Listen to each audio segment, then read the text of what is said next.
I'm going to do my best to honestly and fairly cover what's going on here without dragging a ton of bias into it and without being really annoyed.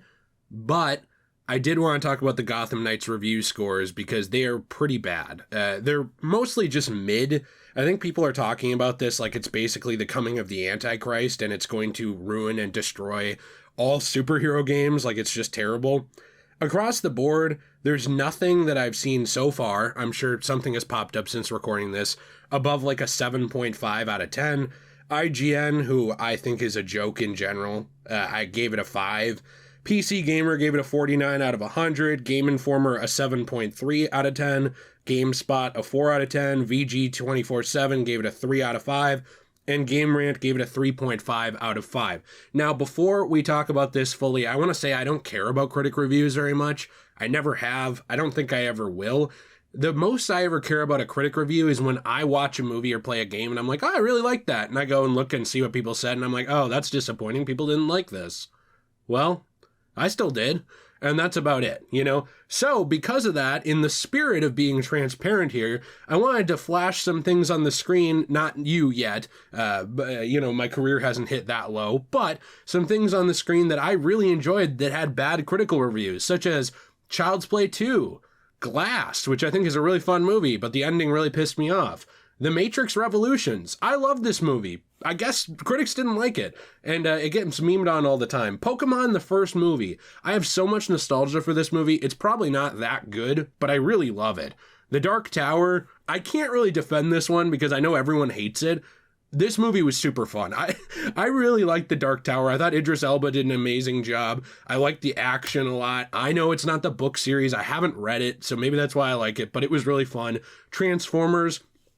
This was the first movie I ever saw in theaters with my dad, I believe, and I loved this movie. I loved it so much. You couldn't really tell the difference with the robots, like who was who when they were fighting, though, so that kind of sucked. They improved that later on. And then, of course, X-Men Apocalypse. I've talked about that before. I know a lot of you hate it, but I really like that movie. I think it's fun.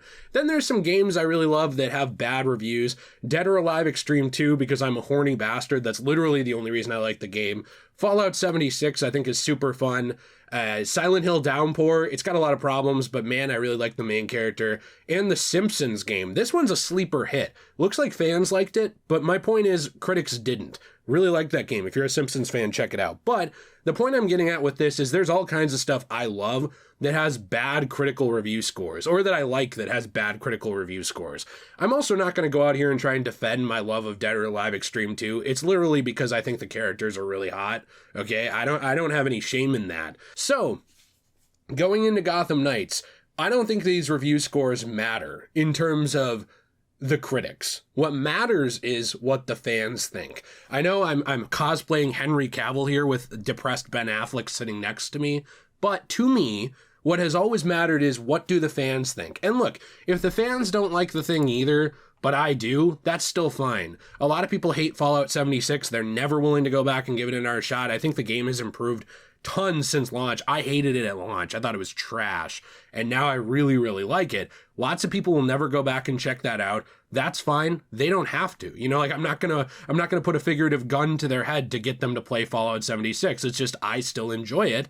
I will say with this though, that something that bothers me about these review scores is not that I think that they matter, but I really don't like these review embargoes because to me, there was a really bad review embargo on Gotham Knights. I know this is kind of standard for WB and it's becoming standard across the industry, but I'm going to tell you why I don't like it and what it is. Essentially, a review embargo is where you say, hey, listen, we will give you a copy of the game, but you can't put up a review until like less than 24 hours before it comes out.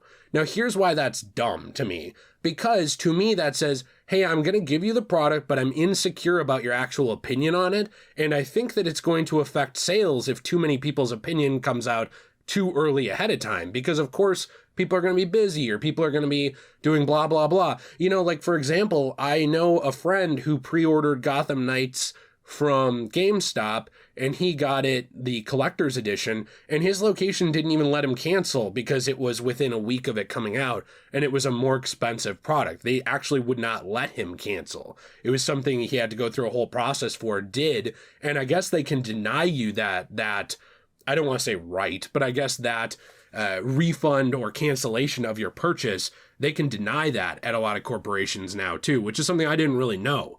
But the point that I'm getting to is, what if these reviews had come out 3 weeks ago? Would he have been able to cancel his pre-order then? And it's not about the validity of him canceling. Like, well, you shouldn't listen to reviews. Sure, whatever. But it's your money. You have the right to spend it however you want. You want to go to the strip club and just drop 10 grand? I might not think it's a smart way to spend your money, but you do you, dude. You know what I mean? It's your money. It's not mine. If you want to buy Gotham Knights or not buy Gotham Knights, that is 100% your prerogative, and you don't have to listen to Joe Schmo on IGN who says there's too much water in Pokemon, Ruby and Sapphire, and say that I'm not going to buy it because of what he said. And also, you don't have to listen to me and say, well, Jay had a bad experience with this thing, so I'm not going to buy it because of what he said. That's something I really wanted to get to with this, is that there's something I've wanted to talk about with this for a while now that I didn't want to come off hypocritical as, but I think that it ties into this subject very well, because I want you guys to enjoy what you enjoy, right? I want you to get out there and enjoy the thing you enjoy. I don't love Star Wars The Last Jedi, but you know what? I'm super happy when someone tells me they're really passionate about it and really enjoy it. Why? Well, it wasn't really for me, but I'm happy there's something out there that somebody likes. And you know what? There's a billion other brands and products out there I like. I don't define my entire life by Star Wars, so I can go enjoy those, right? I can tell you my complaints, the things I don't like with it, but I'm not going to tell you not to like it. That's just stupidity. The thing that I'm getting to with this is that I actually did cancel my pre-order a while back because of the whole situation with the review embargoes, the NDAs, and a copyright strike I got. To very briefly actually cover this, and I'm getting to a point for those of you who are tired of hearing about this, I'll be very quick. I got a copyright strike for talking about a spoiler that was in Gotham Knights because WB kind of stupidly sent out their collector's compendiums early to people. And of course, that got leaked on the internet. I waited for other people to talk about it. Then after they did, I kind of talked about them talking about it and what was going on. And the copyright struck that. I didn't fully finish the appeal process because, one, it was already going to expire in 90 days. And two, if I did that too much, sorry for my stuttering, I'm probably not going to edit that out. But if I did that too much and pushed it too far, I would open myself up to litigation, right? Basically a legal process where I could be sued, despite the fact I never signed an NDA, I never agreed to any embargoes, I never agreed to anything, right? And it was not illegally distributed, it was just WB's mistake. It was their fault that they sent this out early, and it was an official source. It was like an official thing. Now, they gave me a copyright strike for that. They pulled down my video and basically said, fuck you. Now, my problem with that is not that the video got removed, although it probably would have been nice to get the views on that because my channel does struggle with full transparency. My issue wasn't really that. It was more that if you get 3 of those in a certain amount of time, you lose your basically your livelihood. You lose your channel. It's permanently gone. Everything I worked for is gone. I'd only be over on Rumble at that point, and I make like maybe $10 a month on Rumble on a good month. So for me, that means I lose my job.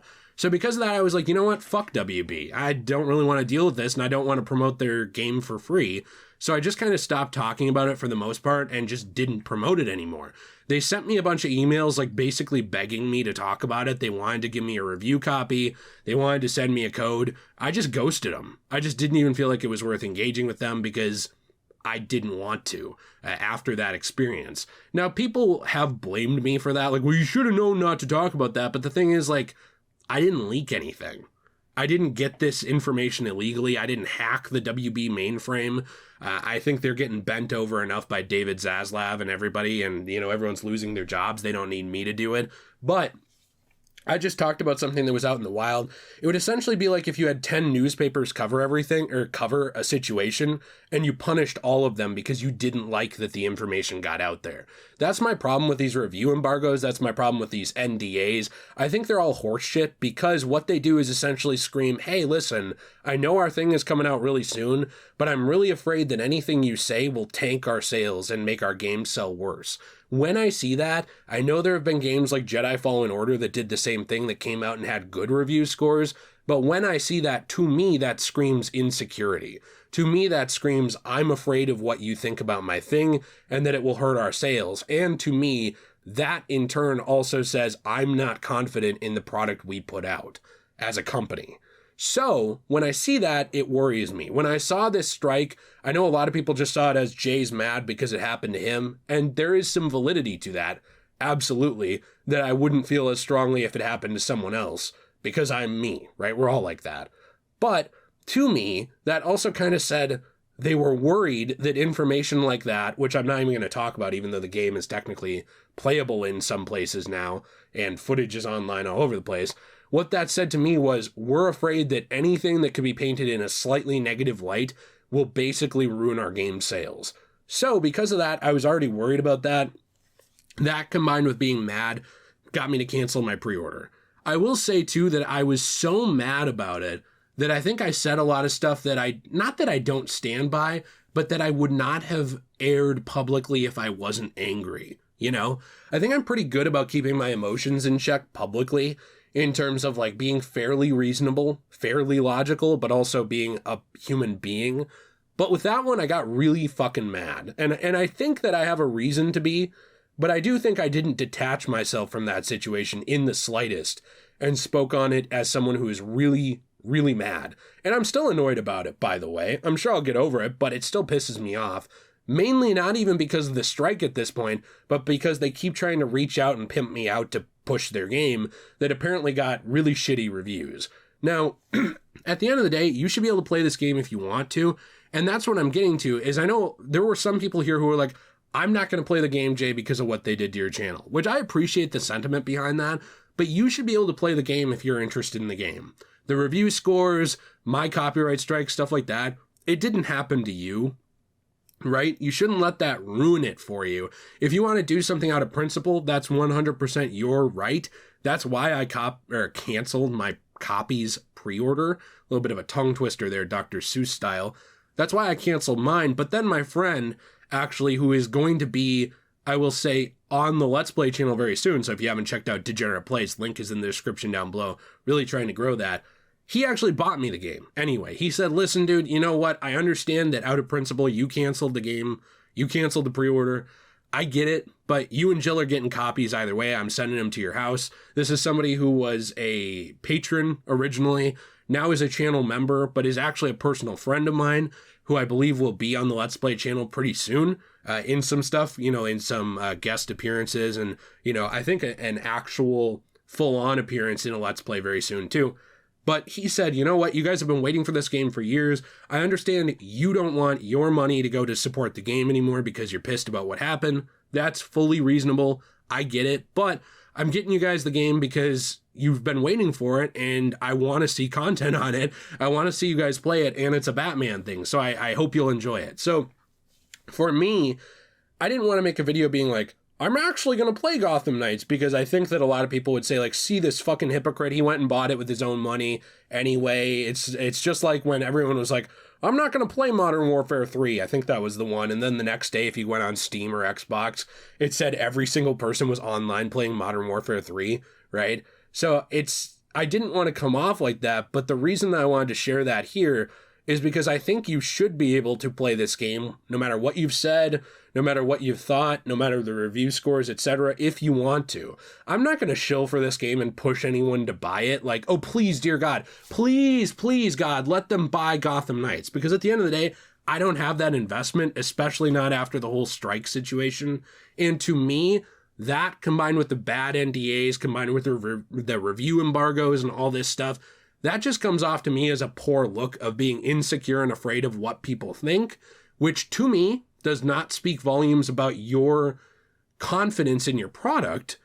But I want you guys to play this game if you enjoy it, or if you want to enjoy it, or if you're going to play it.